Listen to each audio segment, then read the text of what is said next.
Hello everyone, welcome again. We create jar folder. So friend, today we will discuss about discounted cash flow technique. हम लोग अपनी last class में जो non discounted cash flow technique थी उनको discuss कर चुके हैं, जिसके अंदर हम लोगों ने दो टेक्निक पढ़ी थी, आपका ARR method, accounting rate of return, या फिर आपका average rate of return.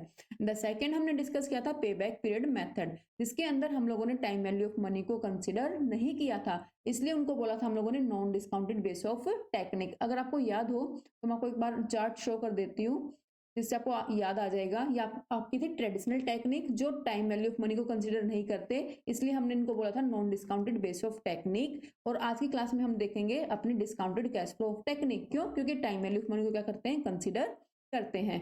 Then आपका जो फर्स्ट टेक्निक है इसके अंदर क्या है, आपकी नेट प्रेजेंट वैल्यू मेथड। तो नेट प्रेजेंट वैल्यू मेथड को समझने से पहले हम दो टर्म के बारे में डिस्कस कर लेते हैं। फर्स्ट आपका टाइम वैल्यू ऑफ मनी क्या है, देन सेकेंड आपका डिस्काउंटेड कैश फ्लो क्या है। ठीक है, तो इनको अच्छे से क्लियर करते हैं, देन हम प्रोसीड करेंगे अपने नेक्स्ट मेथड के ऊपर, नेट प्रेजेंट वैल्यू मेथड के ऊपर। तो देखो, सबसे पहले अगर मैं बात करूं टाइम वैल्यू ऑफ मनी की, तो टाइम वैल्यू ऑफ मनी मतलब क्या, लेट्स से एक एग्जांपल से समझते हैं टाइम वैल्यू ऑफ मनी को। लेट्स से आपके पास है 100 रुपीज, ठीक है, आप 100 रुपीज से आज के दिन में एक नोटबुक परचेज करके लाते हो। अब सेम नोटबुक सेम पेजेस, क्या वो same notebook with same pages के साथ आपको एक साल के बाद मिलेगी?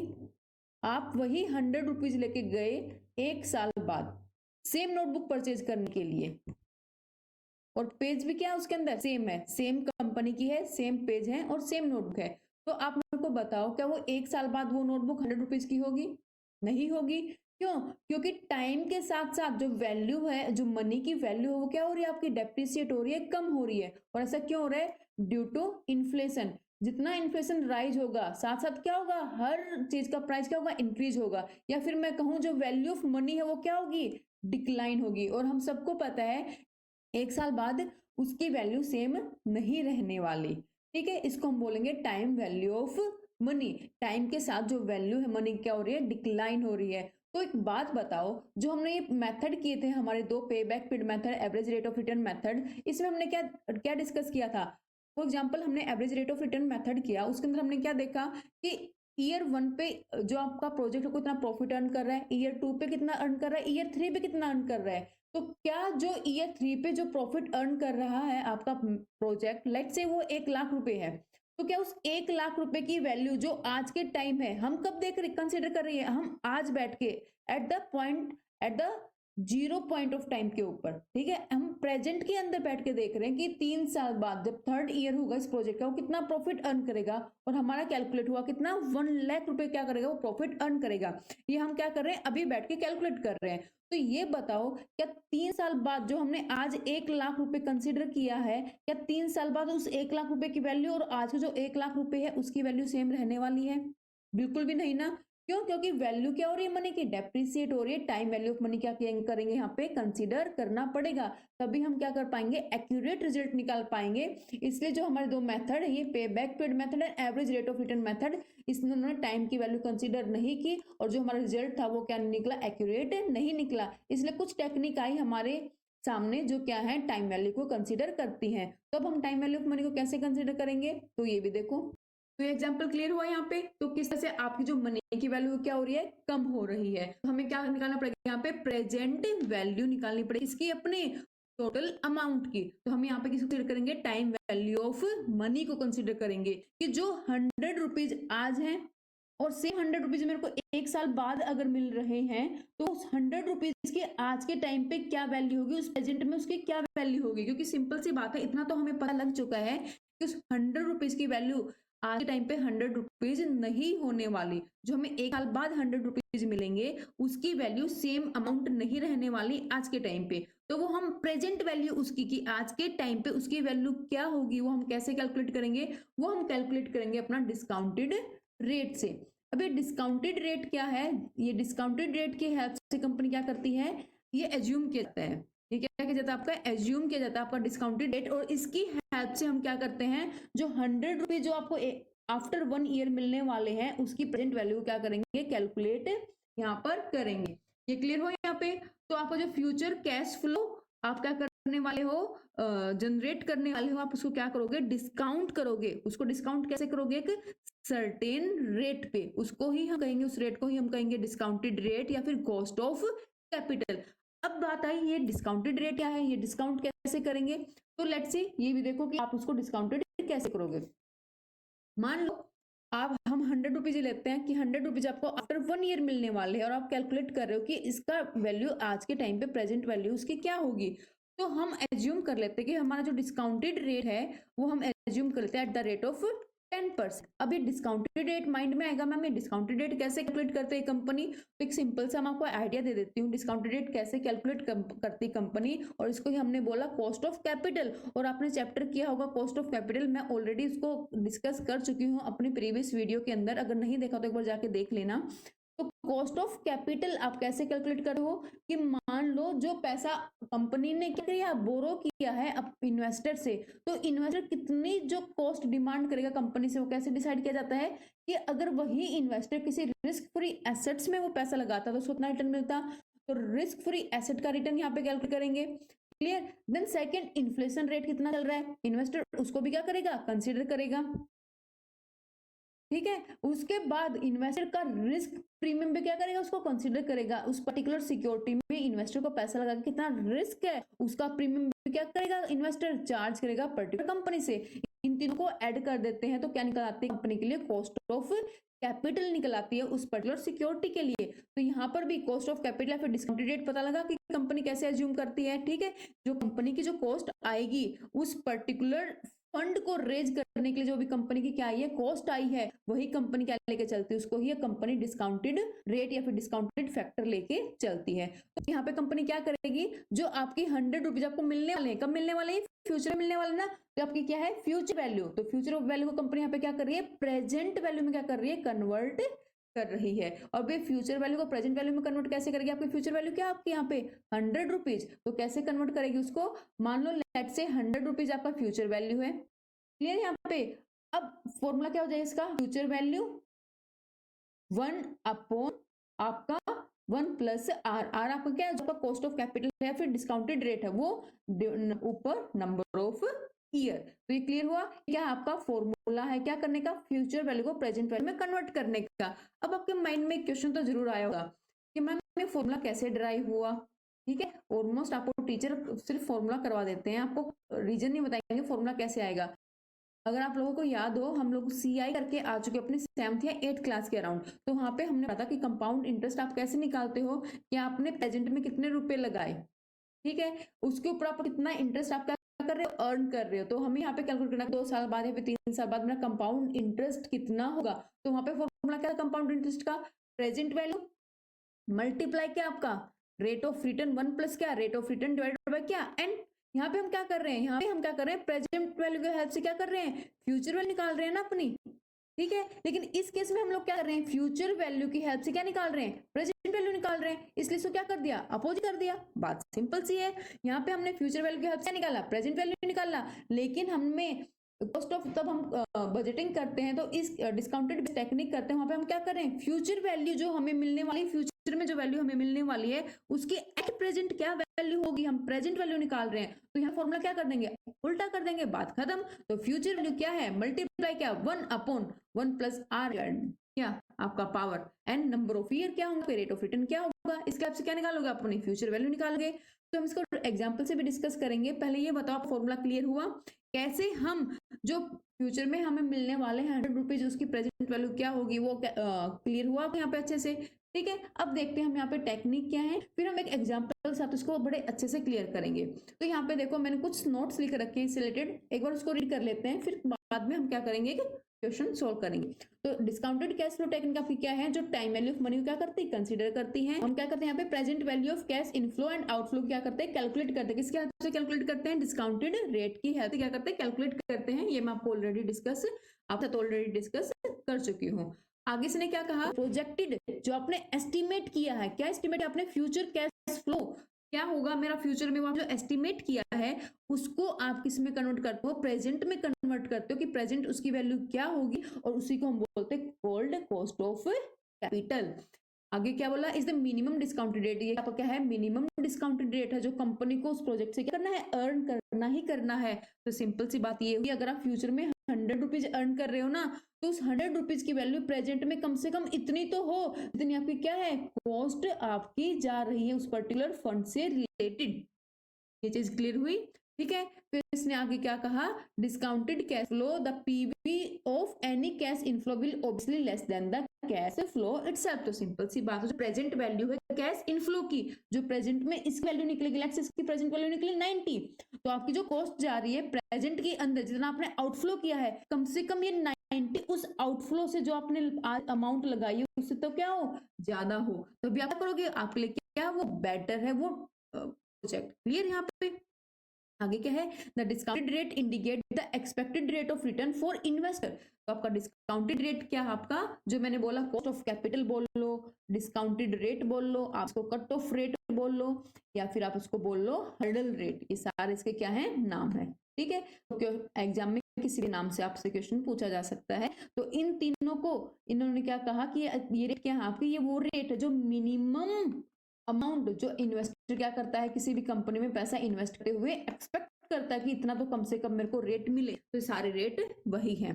इसने आगे क्या कहा, take all benefit and cost accruing during the life of project. तो ये जो आपकी मेथड है, डिस्काउंटेड कैश फ्लो मेथड है, सारी जो कॉस्ट अक्रूइंग होगी लाइफ टाइम ऑफ प्रोजेक्ट, हम सबको या फिर जो भी बेनिफिट होंगे हम सबको क्या करते हैं, कंसीडर करते हैं। यहाँ पर डिस्काउंटेड कैश फ्लो या फिर टाइम एडजस्ट टेक्निक के बारे में एक ओवरव्यू दे रखा था कि ये हम सबके अंदर क्या करेंगे, कंसीडर करेंगे। तो अब जितनी भी हम टेक्निक करेंगे अपनी नेक्स्ट, तो सभी के अंदर आप क्या करोगे, जो प्रेजेंट वैल्यू क्या करोगे, फ्यूचर वैल्यू को प्रेजेंट वैल्यू में क्या करोगे, कन्वर्ट करोगे। तो हमारा सबसे फर्स्ट मेथड क्या आपका, नेट प्रेजेंट वैल्यू मेथड। तो नेट प्रेजेंट वैल्यू क्या आपका, तो साफ नाम से ही क्लियर हो रहा है, देखो नेट प्रेजेंट वैल्यू कि प्रेजेंट में नेट वैल्यू क्या है किसी भी पर्टिकुलर प्रोजेक्ट की।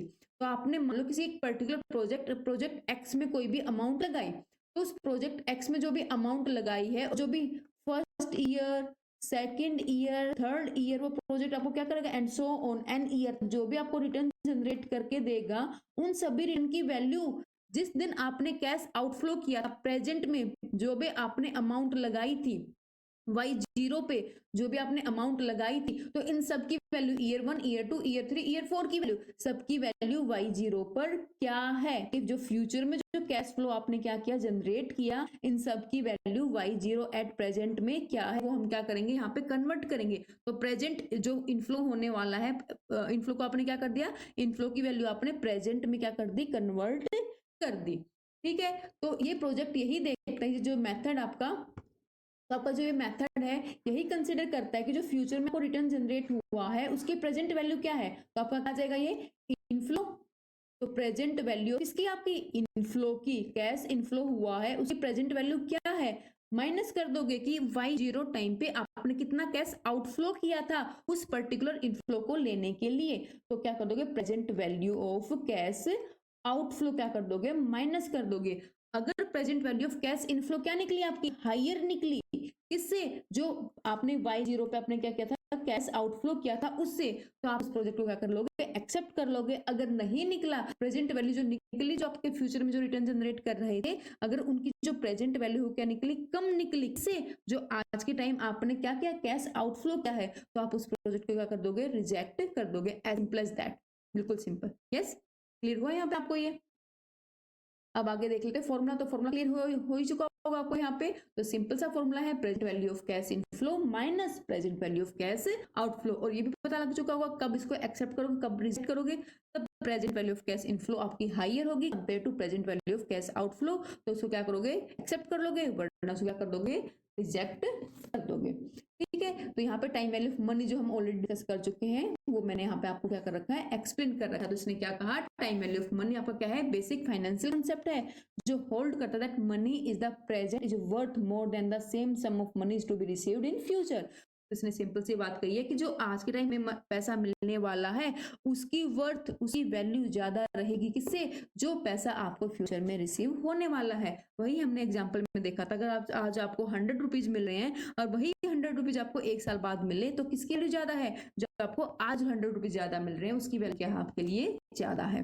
क्लियर यहाँ पे। इसने कहा this is true because money that you have right now can be invested can earn a return, thus creating a larger amount of money in the future. Also with future money there is an additional risk that the money may never actually be received. उसने क्या कहा, जो आज के time आपको money मिल रही है ना उसकी वैल्यू ज्यादा है और उससे आप ज्यादा रिटर्न जनरेट कर पाओगे कंपेयर टू जो मनी आपको फ्यूचर में मिलेगी। और हो सकता है कि जो फ्यूचर की मनी उसमें एडिशनल रिस्क भी इन्वॉल्व है, क्योंकि वो मिले या फिर नहीं मिले उसकी कोई गारंटी आप नहीं ले सकते।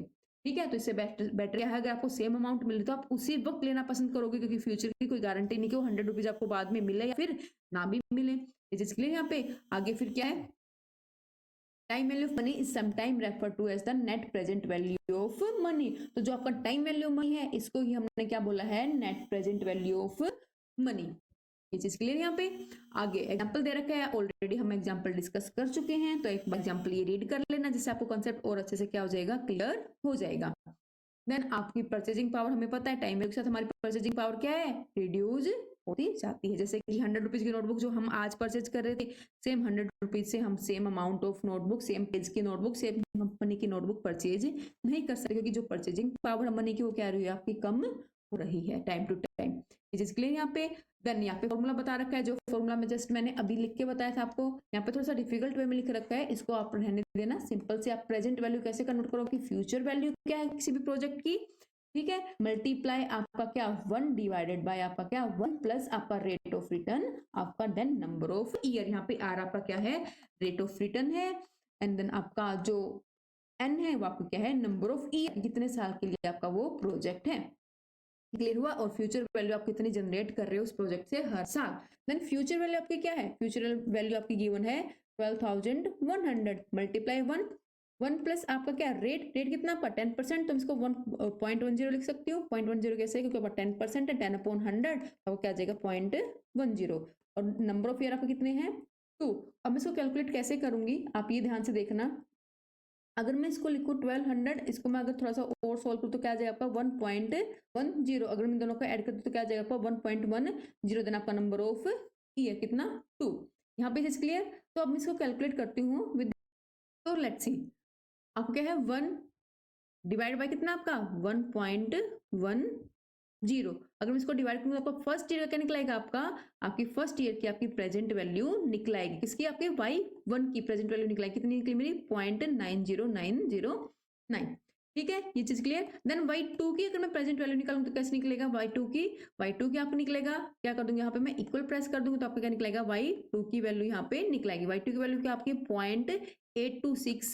0.82644, y2 की वैल्यू निकलाई। अब इससे आपको समझ में क्या आ रहा है, इसका मतलब है कि यहाँ पे, इसका मतलब ये है स्टूडेंट कि यहाँ पर अगर आपको y1 में ईयर 1 में अगर 1 रुपीज मिल रहा है ना, तो उसकी प्रेजेंट वैल्यू, उसकी प्रेजेंट वैल्यू आपकी कितनी है, उसकी प्रेजेंट वैल्यू है y0 में 0.9090।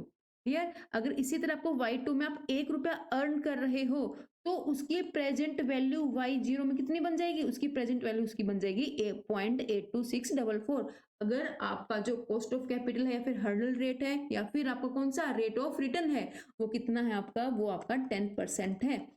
अगर आप उसको 10% कंसिडर कर रहे हो तो उस 1 रुपए की वैल्यू प्रेजेंट में इतनी मिलने वाली है। अगर वो आप सेम 1 रुपीज ईयर 1 में अर्न कर रहे हो, सेम 1 रुपीज ईयर 2 में अर्न कर रहे हो, तो उसकी वैल्यू क्या हो रही है, हर साल देखो कम होती जा रही है, डेप्रिशिएट होती जा रही है। कैसा क्यों? क्योंकि आपका जो वैल्यू है मनी की वो क्या होती है, हर साल वो क्या होती है, हर ईयर डेप्रिशिएट होती है, उसकी जो परचेजिंग पावर वो क्या होती है, हर साल कम होती जाती है।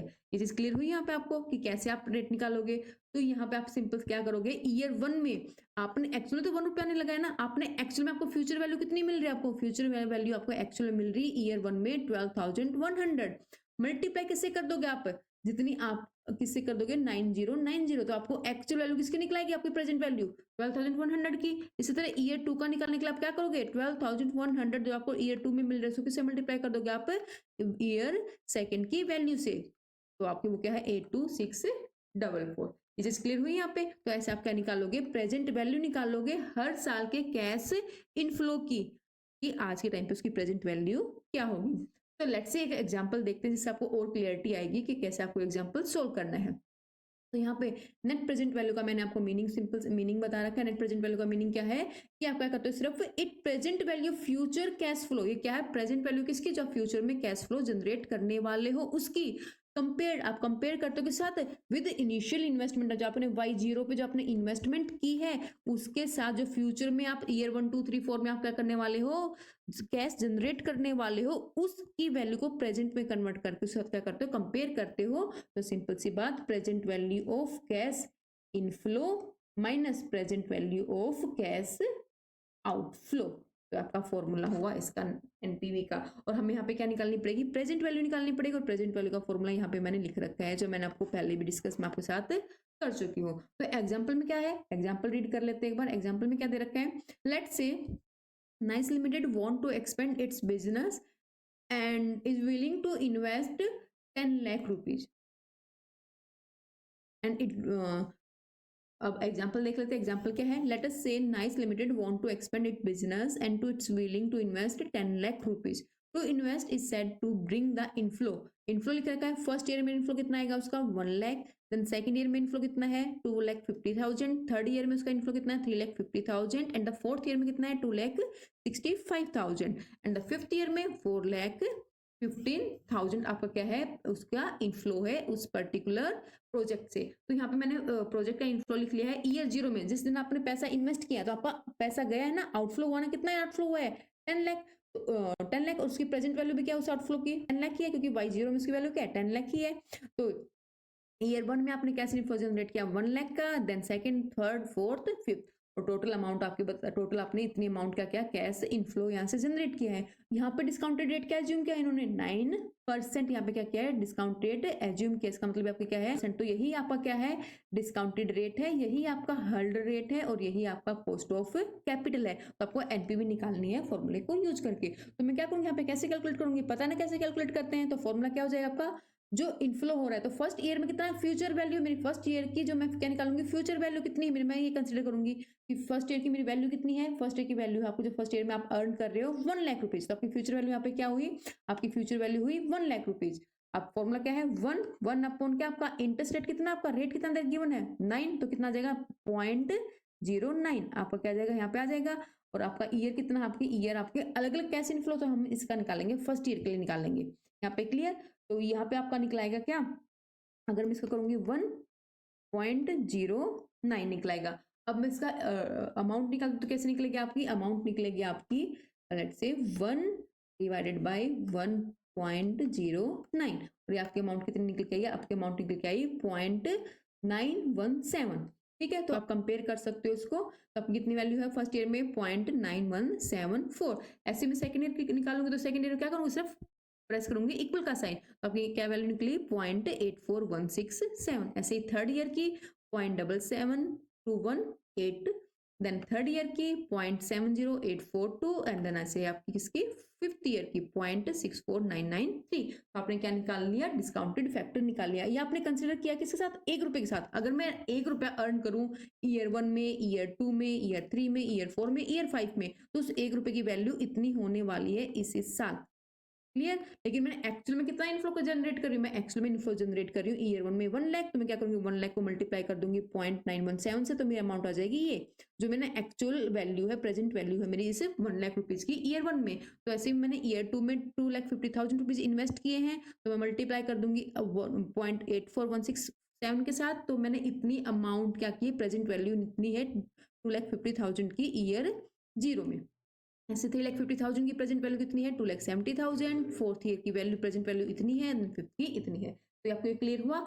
तो टोटल प्रेजेंट वैल्यू मैं इन दोनों टोटल ऐड करूं तो टोटल प्रेजेंट वैल्यू मैंने कितनी जनरेट की इस प्रोजेक्ट से, टोटल मेरी जो प्रेजेंट वैल्यू निकल के आई है टोटल कैश इनफ्लो की, वो निकल के आई है 10,29,879। और आपने आउटफ्लो कितना किया एक्चुअल में, आपने आउटफ्लो किया एक्चुअल में 10 लाख, तो इसका मतलब आउटफ्लो आपका कम है और इनफ्लो आपका प्रेजेंट वैल्यू क्या है इनफ्लो की ज्यादा है, तो इसका मतलब आप इस प्रोजेक्ट को क्या कर लोगे, एक्सेप्ट कर लोगे। तो सिंपल सा मेथड था आपका नेट प्रेजेंट वैल्यू। बच्चे कंफ्यूज होते हैं, लेकिन इसमें कंफ्यूज होने वाला कैसा कुछ भी नहीं है, आपको सिर्फ प्रेजेंट वैल्यू निकालनी है। और मैंने आपको प्रेजेंट वैल्यू भी बता दिया आपको प्रेजेंट वैल्यू कैसे निकालनी है। और हाँ, टेंशन मत लेना, एग्जाम के अंदर आपको प्रेजेंट वैल्यू गिवन होगी, आपको एग्जाम में नेट के एग्जाम में प्रेजेंट वैल्यू निकालना नहीं पड़ेगा। मैंने सिर्फ वैसे ही आपको बेसिक अंडरस्टैंडिंग के लिए बताया है कि आपका कंसेप्ट की क्लियरिटी हो, आपको कोई कंफ्यूजन ना रहे। ठीक है, ये चीज क्लियर हुई आपको यहाँ पे। तो ये प्रोजेक्ट क्या हो जाएगा मेरा, एक्सेप्ट हो जाएगा। तो यहाँ पे लिख रहेगा total sum of present value cash inflow for all 5 year, कितने आपकी 10,29,879। द इनिशियल कैश इन्वेस्टमेंट कितना किया आपने 10 लाख, तो आपकी एनपीवी कितनी निकली, नेट प्रेजेंट वैल्यू कितनी निकली, तब मैं इनको माइनस करूंगा तो आपकी नेट प्रेजेंट वैल्यू निकली 29,879, आपकी नेट प्रेजेंट वैल्यू निकली। तो since the NPV is positive, the investment is profitable, then Nice Limited can go ahead with the expansion. तो नाइस लिमिटेड क्या कर लेगी, इसके अंदर इन्वेस्ट कर देगी। तो आई थिंक क्लियर हुआ। तो अब डिस्कस करते हैं एडवांटेज क्या होंगी इसकी और डिसएडवांटेज क्या होंगी आपकी किसकी, एनपीवी मेथड की। तो सिंपल सा एक बार जल्दी जल्दी रीड कर लेते हैं। Take time value of money, time value of money को कंसीडर करते हैं, बिल्कुल, जो कि आपका जो हमने पहले जो भी हमने मेथड किए थे उसके अंदर नहीं था, नॉन डिस्काउंटेड वाले में नहीं था। The cash flow during the life time project, पूरे लाइफ टाइम को क्या करता है, कवर करता है।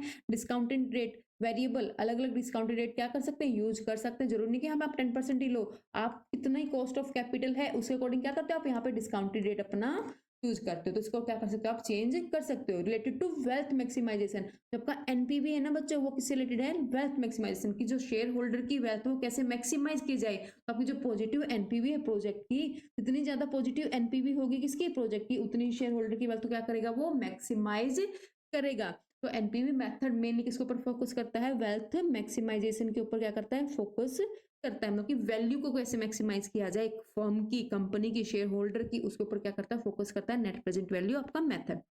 देन अगर मैं बात करूं इसके डिसएडवांटेज की, तो डिसएडवांटेज क्या है आपका, profitability will change with the change in discounted rate. जैसे ही मैंने यहाँ पे 10% डिस्काउंटेड रेट लगाया, अगर मैं यहाँ पे डिस्काउंटेड रेट लगा दूं कितना 12%, तो मेरा क्या हो जाएगा, प्रॉफिटेबिलिटी क्या हो जाएगी, चेंज हो जाएगी। अगर मैं जितना हायर क्या लगाऊंगा डिस्काउंटेड रेट, तो हो सकता है मेरा जो एनपीवी आया था, नेट प्रेजेंट वैल्यू आया था, वो क्या आ जाए, नेगेटिव आ जाए। तो discounted rate is the most important element. तो इसलिए कैलकुलेशन किस करने में, प्रेजेंट वैल्यू की कैलकुलेशन करने में आपका डिस्काउंटेड रेट मोस्ट इंपॉर्टेंट क्या आपका एक एलिमेंट है। क्लियर यहाँ पे। फिर इसके बाद आपका इट इज एब्सोल्यूट मेजर, क्या करता है, एब्सोल्यूट मेजर करता है। This method will favour the project which is higher present value और एनपीवी, जिसकी हायर एनपीवी होगी उसको क्या करेगा, एक्सेप्ट कर लेगा, वरना क्या कर देगा, रिजेक्ट कर देगा। But it likely to this project में also involve a larger initial outlay, चाहे उसके अंदर क्या हो, हायर इनिशियल आउटले ही क्यों ना हो, लेकिन सिर्फ किसको मेजर करता है कि कितना कैश इनफ्लो हुआ है, जो इसकी नेट प्रेजेंट वैल्यू है वो कितनी ज्यादा है, जिसकी ज्यादा होगी उसको क्या कर लेगा, एक्सेप्ट कर लेगा। ये एब्सोल्यूट टर्म में है, परसेंटेज टर्म में नहीं है। ठीक है, एब्सोल्यूट वैल्यू बताता है ये आपको। अब क्या है, दस in the case of project involve different initial outlay NPV note give the satisfactory result. हाँ, एक इंपॉर्टेंट चीज और तब हम करेंगे, अगर क्वेश्चन आ सकता है, अगर तीन प्रोजेक्ट है ए बी सी और तीनों का जो इनिशियल कैश आउटले क्या है, सेम है, तो सबसे बेस्ट मेथड आपके लिए एनपीवी है। क्या करने के लिए, कैलकुलेट करने के लिए आपको कौन सा प्रोजेक्ट क्या करना है, अडॉप्ट करना है। लेकिन वहीं पर ए बी सी तीनों का जो कैश आउटले है, जो कैश जा रहा है इनिशियल स्टेज पे, वो अलग अलग है, डिफरेंट डिफरेंट है, साइज अलग है प्रोजेक्ट का, देन जो कैश आउटफ्लो वो क्या है, अलग है। तो उस केस में आप एनपीवी मेथड को यूज नहीं कर सकते, वहां पे ये मेथड स्टेबल नहीं है। और यहाँ से इस तरह से क्वेश्चन बन चुका है, ध्यान रखना। एनपीवी कब स्टेबल है, तब आपका size of the project and the cost of the project क्या है आपकी, सिमिलर है। The method not give satisfactory result when the two project having different life, अलग अलग लाइफ में, अभी बताया ना मैंने, अगर लाइफ भी क्या है, अलग है, तो आप एनपीवी मेथड को यूज नहीं करोगे। तो हम किस मेथड को यूज करेंगे, वो भी हम नेक्स्ट क्लास में डिस्कस करेंगे, आप कौन से मेथड को यूज करोगे। वो मेथड आपका कौन सा मेथड, आपका प्रॉफिटेबिलिटी इंडेक्स पीआई मेथड, जिसको आप यूज करोगे कब, तब आपका जो एनपीवी का जो जो आपका प्रोजेक्ट की साइज अलग है और उसकी लाइफ क्या है वो भी अलग है। तो वहां पे आपका बेस्ट मेथड कौन सा रहेगा, आपका प्रॉफिटेबिलिटी इंडेक्स मेथड, जो कि हम अपनी नेक्स्ट क्लास में डिस्कस करेंगे। आई थिंक आपको एनपीवी मेथड अच्छे से क्लियर हुआ होगा। क्या आपका एनपीवी मेथड है, मीनिंग, क्या एडवांटेज है, क्या डिसएडवांटेज है, क्या उसकी डिसएडवांटेज है, और सबसे इंपॉर्टेंट पार्ट कैसे हम उसकी कैलकुलेशन करेंगे। मैंने जो कैलकुलेशन इतनी डीपी से करवाई है सिर्फ इसलिए करवाई है कि आपको कंसेप्ट की क्लियरिटी हो। सो मिलते हैं अपनी नेक्स्ट वीडियो में, तब तक के लिए bye bye, have a nice day.